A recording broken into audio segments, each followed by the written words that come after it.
के महान साहित्यकार सरदार कुंवर सिंह द्वारा लिखित निबंध आचरण की सभ्यता का अध्ययन करेंगे। सरदार कुंवर सिंह द्विवेदी के एक बड़े ही मूर्धन्य विद्वान साहित्यकार रहे हैं। इन्होंने बहुत सारे ग्रंथ नहीं लिखे, केवल 6 ग्रंथों के द्वारा ही उन्होंने हिंदी साहित्य में अपना स्थान निश्चित किया है। उनको ग्रंथ ना कह करके मात्र 6 निबंध के द्वारा ही उन्होंने अपना हिंदी साहित्य में अपूर्व स्थान, श्रेष्ठ स्थान प्राप्त किया है। आचरण की सभ्यता का तात्पर्य है कि जो हमारा सभ्य आचरण है वही आचरण की सभ्यता उन्होंने नाम दिया है।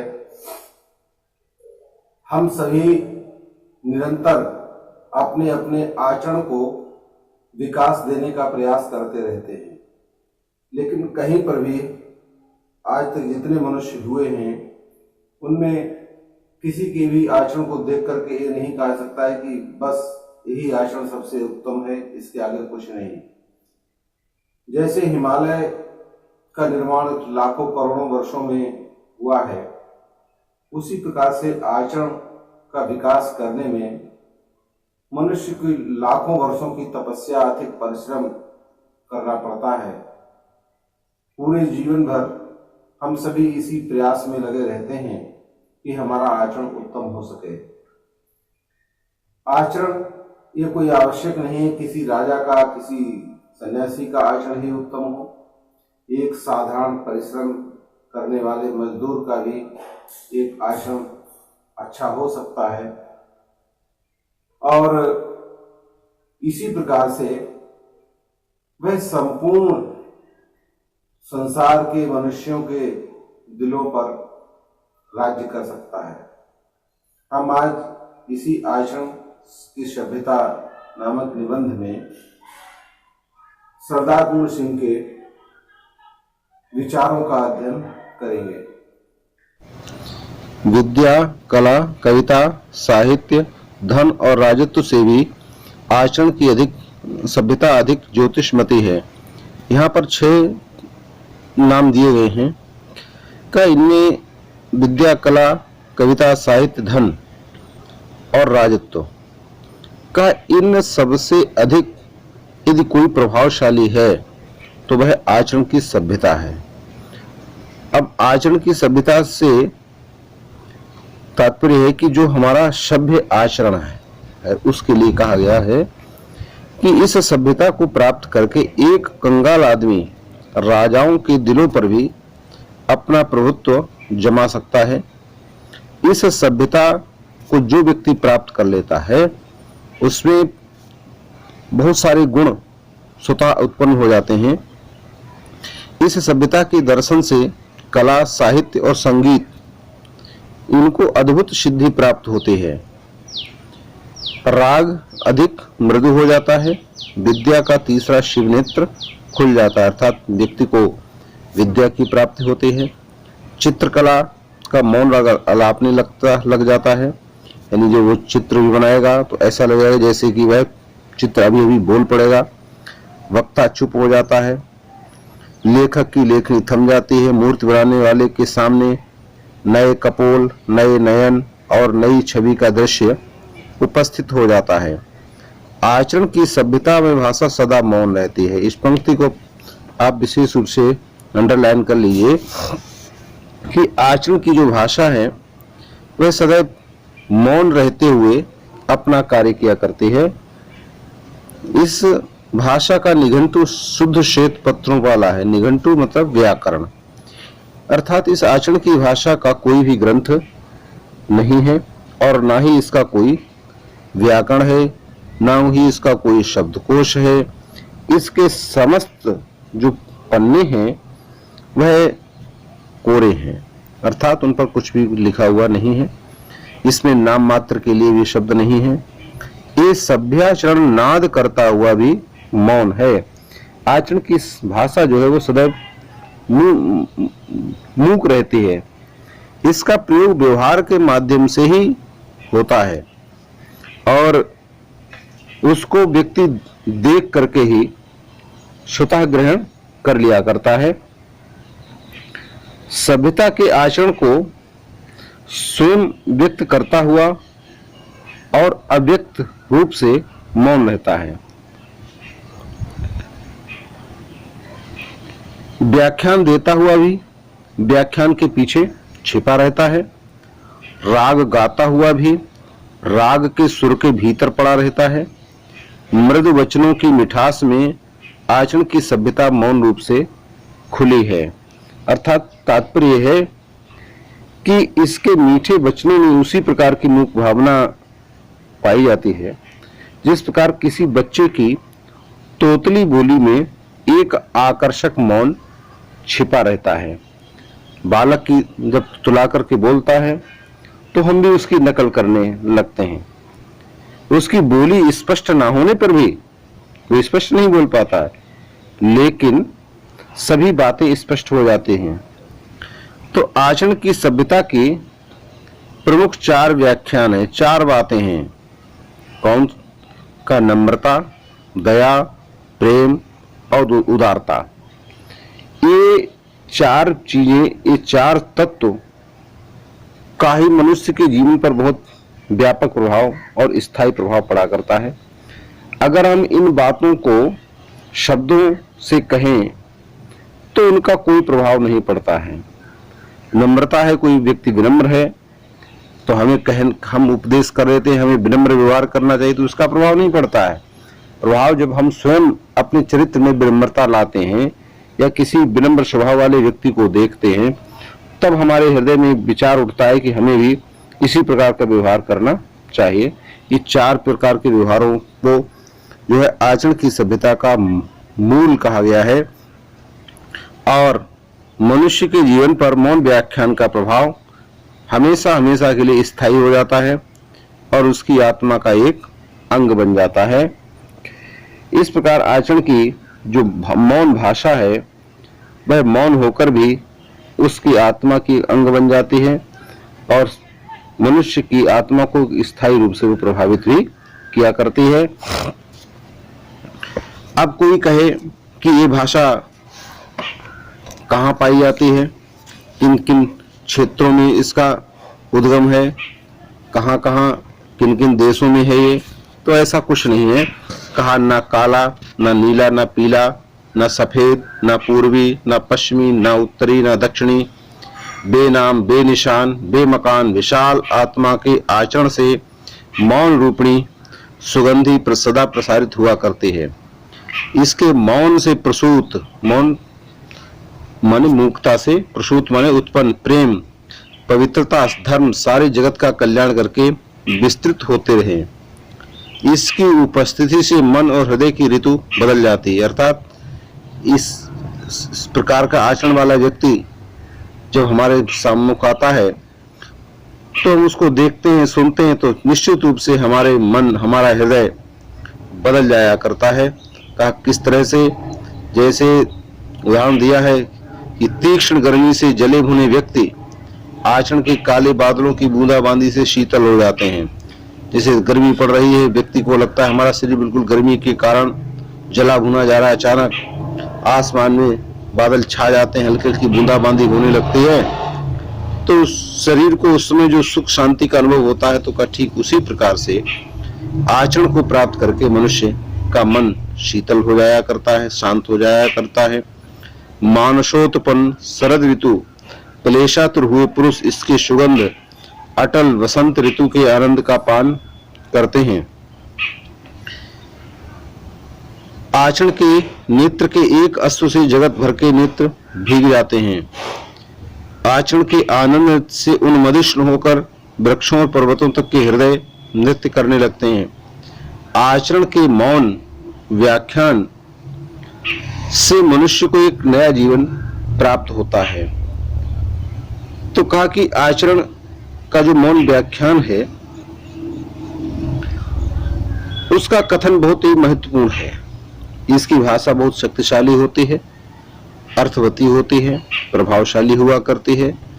उसमें नए नए विचार स्वयं ही प्रकट होने लगते हैं सूखे काष्ठ सचमुच ही हरे हो जाते हैं, सूखे कृष्णों में जल भर आता है, कुल नए नेत्र मिलते हैं,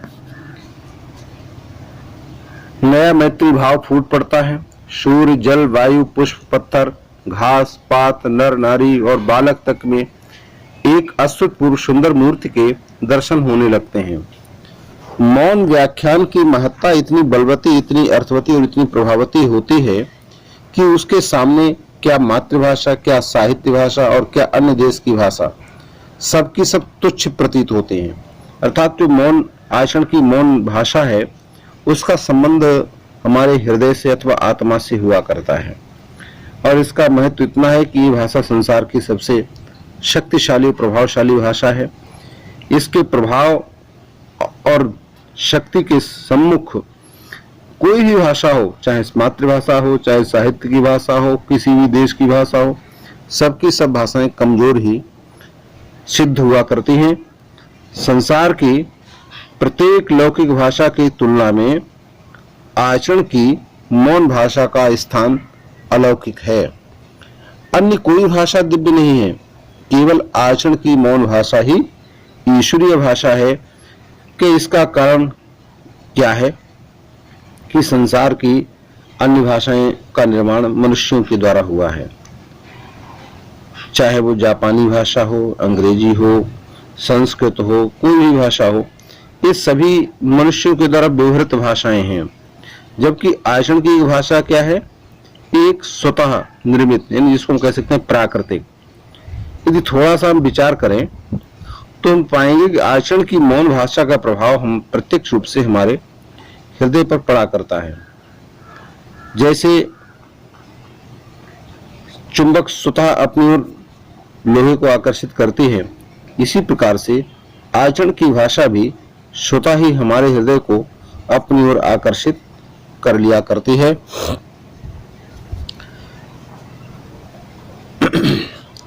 विचार करके देखो, मौन व्याख्यान किस तरह आपकी हृदय की नाड़ी नाड़ी में सुंदरता का पिरो देता है, सुंदरता को पिरो देता है। क्या व्याख्यान, तो वह व्याख्यान किस काम का जिसने हमारे हृदय को प्रभावित ना करे, जिसने हृदय की धुन को, मन के लक्ष्य को ही ना बदल दिया। चंद्रमा की मंद मंद हंसी का, तारागण के कटाक्षपूर्ण प्राकृतिक मौन व्याख्यान का प्रभाव किसी कवि के दिल में घुसकर को देखो। यानी चंद्रमा की जो चांदनी है, तारे खिले हुए हैं, तो इनकी सुंदरता का प्रभाव यदि देखना है तो किसी कवि के दिल में देखिए। कह साधारण मनुष्य जिस बात को देख नहीं पाते हैं, समझ नहीं पाते हैं, तो उसका आनंद कवि अपने शब्दों के द्वारा किस प्रकार सुंदर ढंग से व्यक्त करता है। सूर्यास्त होने के पश्चात श्री केशव चंद्र सेन और महर्षि देवेंद्रनाथ ठाकुर ने सारी रात एक क्षण की तरह गुजार दी। कहे तो कल की बात है। कमल और नरगिस में नैन देखने वाले नेत्रों से पूछो कि मौन व्याख्यान की प्रभुता कितनी दिव्य है। जो लोग आंखों की तुलना कमल और नरगिस से करते हैं, तो क्या उन आंखों से पूछिए कि वो कितने सुंदर हैं। प्रेम की भाषा शब्द रहित है। अगली पंक्ति भी आपको अंडरलाइन करनी चाहिए कि प्रेम की भाषा भी शब्द रहित है। का प्रेम को शब्दों से व्यक्त नहीं किया जा सकता है।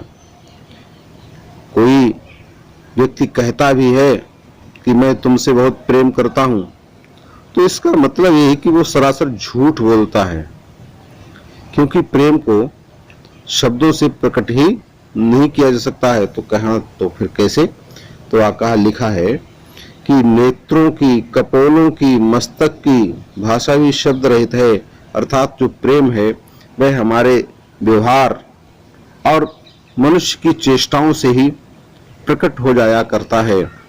हमारे ललाट की रेखाएं, हमारे नेत्र, हमारे गाल, हमारा चेहरा, ये भिन्न भिन्न मुद्राओं से हमारे हृदय के भाव को प्रकट कर दिया करते हैं। कोई मनुष्य क्रोध में है, कोई मनुष्य किसी दुख के कारण, पीड़ा के कारण उदास है, तो उसके चेहरे पर ये सभी चिन्ह उभर आया करते हैं। इसी प्रकार से प्रेम भी उसके चेहरे से स्पष्ट हो जाया करता है। तो कहा कि जैसे प्रेम को प्रकट नहीं किया सकता है, उसी तरह से जिस जीवन का सार तत्व है उसको भी शब्दों से नहीं बांधा जा सकता है, उसे शब्दों में नहीं कहा जा सकता है। मानव का जो सदाचार है वह लंबे लंबे व्याख्यानों से प्रकट नहीं किया जा सकता है। लिखा कि सच्चा आचरण, प्रभावशील, अचल, स्थित, संयुक्त आचरण ना तो साहित्य के लंबे व्याख्यानों से गढ़ा जा सकता है, न वेद की श्रुतियों के मीठे उपदेश से, न इंजील से, न कुरान से, न धर्म चर्चा से, न केवल सत्संग से। जीवन के अरण्य में धसे हुए पुरुष के हृदय पर प्रकृति और मनुष्य के जीवन के मौन व्याख्यानों के यत्न से सुनार के छोटे हथौड़े की मंद मंद चोटों की तरह आचरण का रूप प्रत्यक्ष होता है। अर्थात कि आचरण जो है वो लंबे लंबे व्याख्यानों उपदेशों के द्वारा प्रकट नहीं होता है, न किसी धार्मिक ग्रंथ को पढ़ करके या अथवा धार्मिक कर्म कांड के द्वारा उसे प्रकट किया जा सकता है। प्रेम पूर्ण सदाचरण धर्म चर्चा अथवा सत्संग के माध्यम से भी प्राप्त नहीं होता है। सदाचरण को प्राप्त करने के लिए तो मानव को जीवन रूपी गहन वन में प्रवेश करना ही पड़ता है। अर्थात हमारा जो जीवन है वह एक बहुत सघन वन है, इसमें मनुष्य को प्रवेश करना पड़ता है। और जो मनुष्य इस जीवन के जंगल में प्रवेश करता है उसके हृदय में एक निश्चल प्रकृति मानव जीवन के शब्दहित व्याख्यान के माध्यम से सदाचार धीरे धीरे अपना प्रभाव डाला करता है। एक उदाहरण के द्वारा भी लेखक ने बताया कि जैसे कोई सुनार है अपनी छोटी हथौड़ी की धीमी धीमी चोटों से सुंदर आभूषणों का निर्माण किया करता है, उसी तरह से प्रकृति भी मनुष्य के हृदय पर, मनुष्य के जीवन पर अपना प्रभाव धीरे धीरे ही छोड़ा करती है और उसके चरित्र का विकास धीरे धीरे ही किया करती है। एक उदाहरण और भी लेखक ने दिया है कि बर्फ का दुपट्टा बांधे हुए हिमालय इस समय तो अति सुंदर, अति ऊंचा और अति गौरवान्वित मालूम होता है, परंतु प्रकृति ने अगणित शताब्दियों के परिश्रम से रेत का एक एक परमाणु समुद्र के जल में डुबोकर और उसको अपने विचित्र हथौड़े से सुडौल करके इस हिमालय के दर्शन कराए हैं। आचरण भी हिमालय की तरह एक ऊंचे कलश वाला मंदिर है। इसको भी आप अंडरलाइन करने सोचते हैं कि जैसे आज हम हिमालय को देखते हैं और उसकी सुंदरता को, उसकी ऊंचाई को देख करके गौरव का अनुभव करते हैं, लेकिन यदि हम विचार करें तो आज विज्ञान ने भी इस बात को सिद्ध किया है कि जिस स्थान पर आज हिमालय खड़ा है उस स्थान पर किसी समय समुद्र हिलोरे मारा करता था।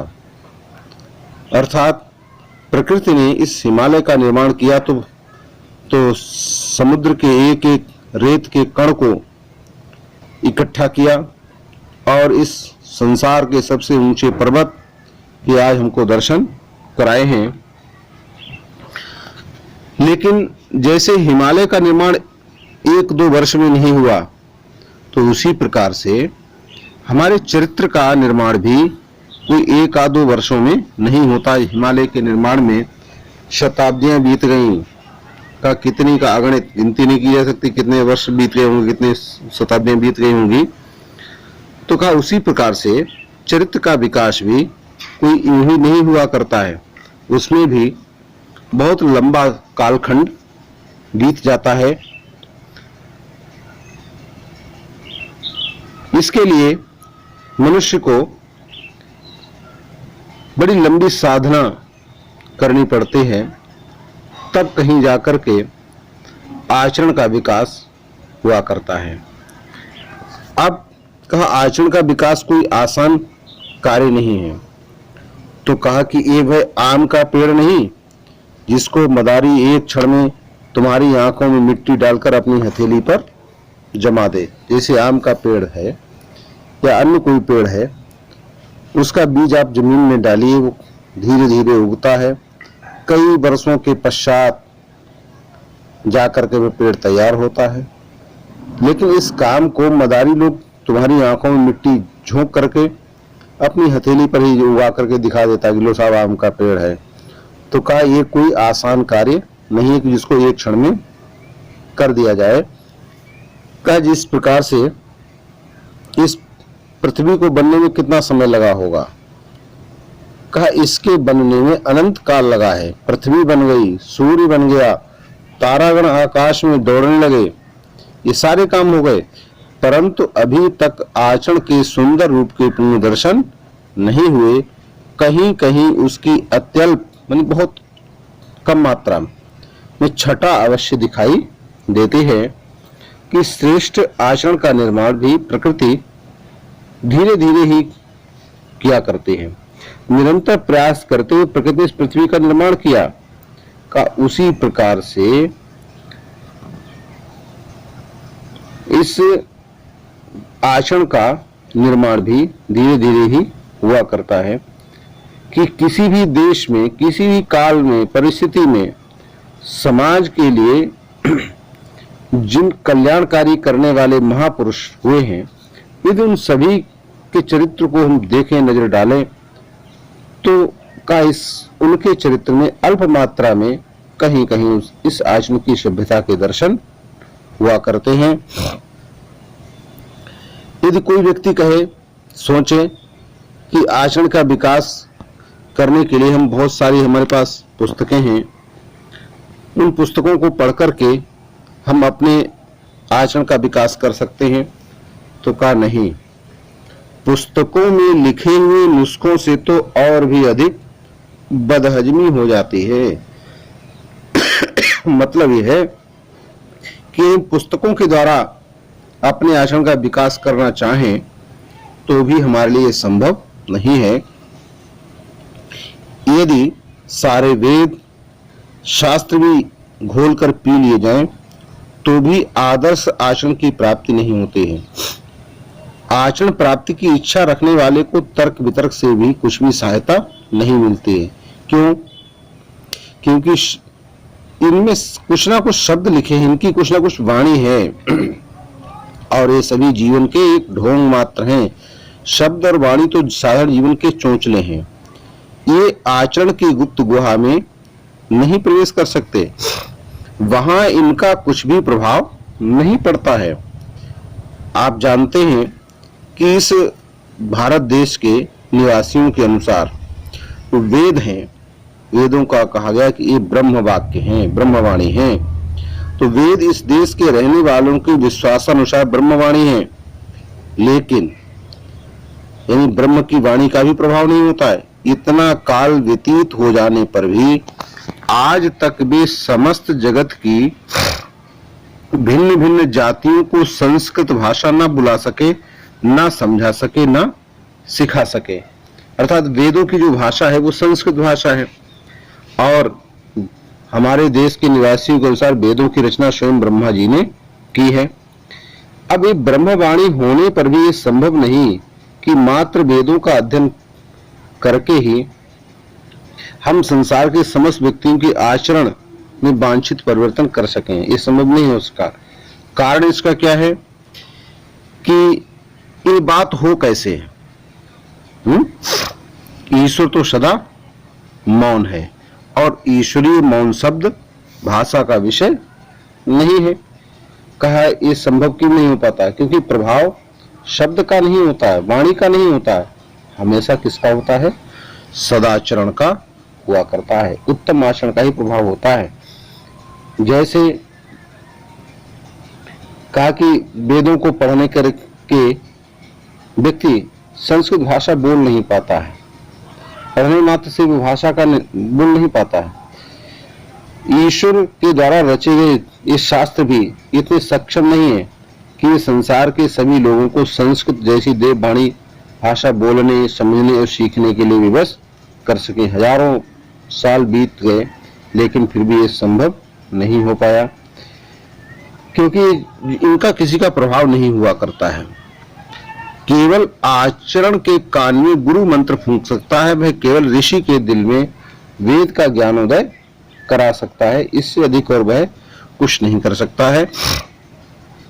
किसी का आचरण वायु के झोंके से हिल जाए तो हिल जाए, परंतु साहित्य और शब्द की गोलंदाजी और आंधी से उसके सिर के एक बाल तक का बांका न होना एक साधारण बात है। कि आचरण, मनुष्य का आचरण किसी भी परिस्थिति के झोंके से टकराकर बदल सकता है, किंतु साहित्य एवं उपदेशात्मक शब्दों के लगातार प्रयोग से मनुष्य के आचरण कोई भी प्रभाव नहीं पड़ा करता है। हाँ, किसी यदि आकस्मिक अनुभूति उसको हो जाए किसी प्रकार से, तो अवश्य ही उसका आचरण प्रभावित हो जाया करता है। आचरण का प्रभाव वैसे ही होता है जैसे फूल की पंखुड़ियों के स्पर्श से आनंदपूर्ण रोमांच का होना, या जल की शीतलता से क्रोध एवं विषय वासनाएं शांत कर देते हैं, हो जाया करते हैं। सूर्य की किरणें किसी सोए हुए जीव को जगा देती हैं। तो इसीलिए यहां पर लेखक ने कहा कि पुष्प की कोमल पंखुड़ी के स्पर्श से किसी को रोमांच हो जाए, जल की शीतलता से क्रोध और विषय वासनाएं शांत हो जाएं, बर्फ के दर्शन से पवित्रता आ जाए, सूर्य की ज्योति से नेत्र खुल जाएं, परंतु ये संभव है। परंतु अंग्रेजी भाषा का व्याख्यान चाहे वो कार्लाइल का ही लिखा हुआ क्यों ना हो, कार्लाइल एक अंग्रेजी भाषा के बड़े विद्वान थे, लेकिन वह व्याख्यान जब देते थे तो लोग उसको बड़े ध्यान से सुना करते थे, लेकिन उनके व्याख्यान का प्रभाव भी तब था जब लोग अंग्रेजी भाषा जानते, और जो अंग्रेजी नहीं जानते, जैसे बनारस के पंडित हैं, वो तो संस्कृत के विद्वान हैं, और अंग्रेजी का वो उनका भाषण उनके लिए क्या एक राम रोला मात्र ही है कि जैसे अंग्रेजी से ज्ञानहीन व्यक्ति के लिए यदि अंग्रेजी का व्याख्यान सुनाया जाए तो उसको तो ये लगेगा कि क्या बकवास किए हुए हैं, हमारी तो समझ में कुछ भी नहीं आता है। तो उनके लिए तो ये लगेगा कि खाली बेमतलब की शोर कर रहे हैं, और इससे अधिक उनके ऊपर उसका कोई प्रभाव नहीं हुआ करता है। इसी तरह से न्याय और व्याकरण की बारीकियों के विषय में पंडितों के द्वारा की गई चर्चाएं और शास्त्रार्थ का इसी तरह से कोई व्यक्ति है जो संस्कृत का ज्ञान नहीं रखता है, इसे न्याय और व्याकरण संबंधी कोई ज्ञान नहीं है, और कहीं पर दो चार विद्वान इसके संबंध में चर्चा कर रहे हैं, शास्त्रार्थ कर रहे हैं, तो का जो संस्कृत ज्ञानहीन मनुष्य है उसके लिए क्या लगेगा, स्टीम इंजन के फप फप से अधिक अर्थ नहीं रखते हैं। जैसे भाप का इंजन फप फप चलता है, अर्थात उनके लिए ये बेकार का वस्तु सिद्ध हुआ करती है। यदि आप कहें व्याख्यानों द्वारा, उपदेशों के द्वारा, धर्म चर्चा द्वारा कितने ही पुरुषों नारियों के हृदय पर जीवन व्यापी प्रभाव पड़ा है, आप कह सकते हैं बहुत कितने लोगों ने व्याख्यानों द्वारा अपने चरित्र का विकास कर लिया, या उन महात्मा ने उपदेश दिया इससे उनके चरित्र का विकास हो गया, तो का नहीं। तो उत्तर यह है कि प्रभाव शब्द का नहीं पड़ता है, प्रभाव तो सदैव सदाचरण का ही पड़ा करता है। साधारण उपदेश तो हर गिरजे, हर मंदिर, हर मस्जिद में होते हैं, परंतु उनका प्रभाव नहीं पड़ता है। प्रभाव पर पड़ता तो है, लेकिन कब, जब गिरजे का पादरी स्वयं ईसा होता है, मंदिर का पुजारी स्वयं ब्रह्मर्षि होता है, और मस्जिद का मुल्ला स्वयं पैगंबर और रसूल होता है, तब उसके शब्दों का प्रभाव पड़ता है। अन्यथा मनुष्य के जीवन पर इन शब्दों का कोई भी प्रभाव नहीं पड़ा करता है।